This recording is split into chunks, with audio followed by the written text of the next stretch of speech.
ನಮಸ್ಕಾರ friends. Costliest country ಯಾವುದಪ್ಪ ಅಂತಂದ್ರೆ ನಮಗೆ ನೆನಪಿಗೆ ಬರೋದು ಸ್ವಿಝರ್ಲ್ಯಾಂಡ್ ಯಾಕೆ ಫೇಮಸ್ ಅಪ್ಪ ಅಂತಂದ್ರೆ ಒಂದು ಚಾಕ್ಲೇಟಿಗೆ, ಇನ್ನೊಂದು ವಾಚಸ್ಗೆ, ಇನ್ನೊಂದು ಚೀಸ್ಗೆ. ಇಲ್ಲಿ ವಾಚ್ ಯಾಕಪ್ಪ ಅಷ್ಟು ಫೇಮಸ್ ಅಂತಂದ್ರೆ ಇಲ್ಲಿ ತಯಾರು ಮಾಡುವಂಥ ವಾಚ್ ವೆರಿ ಹೈ ಕ್ವಾಲಿಟಿಯಿಂದ ಇರ್ತಾವೆ, ಫಿನಿಶಿಂಗ್ ಭಾರಿ ಚಲೋ ಇರ್ತಾವೆ ಮತ್ತು ಲಕ್ಸುರಿಯಸ್ ಲುಕ್ ಕೊಡ್ತಾವೆ. ಅದ್ರ ಸಂಬಂಧ ಇದು ಸ್ವಿಸ್ ವಾಚಸ್ ಭಾಳ ಫೇಮಸ್ ಅದಾವೆ. ನಾನು ನಿಮಗೆ ಇದ್ರೊಳಗೆ ರೇಟ್ ತೋರ್ಸಾತೇನೆ. ನೀವು ನೋಡ್ಬೋದು, ಇಲ್ಲಿ ಯಾವುದೂ 1,00,000 ಕೆಳಗೆ ಕಡಿಮೆ ಅಂತ ವಾಚ್ ಇಲ್ಲೇ ಇಲ್ಲ. ಎಲ್ಲನೂ 1,00,000 ಮೇಲೇ ಅದಾವೆ. 3 ಲಕ್ಷ, 2 ಲಕ್ಷ, 2.5 ಲಕ್ಷ.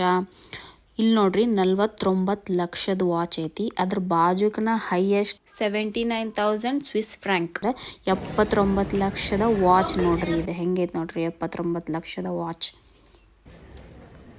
ಅದಕ್ಕೆ ಹೇಳ್ತಾರೆ ಸ್ವಿಝರ್ಲ್ಯಾಂಡ್ ವಾಚಸ್ ಅಂದ್ರೆ ಭಾಳ ಮಸ್ತ್ ಇರ್ತಾವೆ, ಫೇಮಸ್ ವಾಚಸ್ ಅಂತ ಹೇಳಿ. ಎಲ್ಲರೂ ಯಾರ್ಯಾರು ಲಕ್ಸುರಿಯಸ್ ಲೈಫ್ ಲೀಡ್ ಮಾಡ್ತಿರ್ತಾರೆ, ನೀವು ಅವ್ರ ಕೈ ಒಳಗೆಲ್ಲ ನೋಡ್ಬೋದು ಸ್ವಿಸ್ ವಾಚಸ್ಸೇ ಇರ್ತಾವೆ.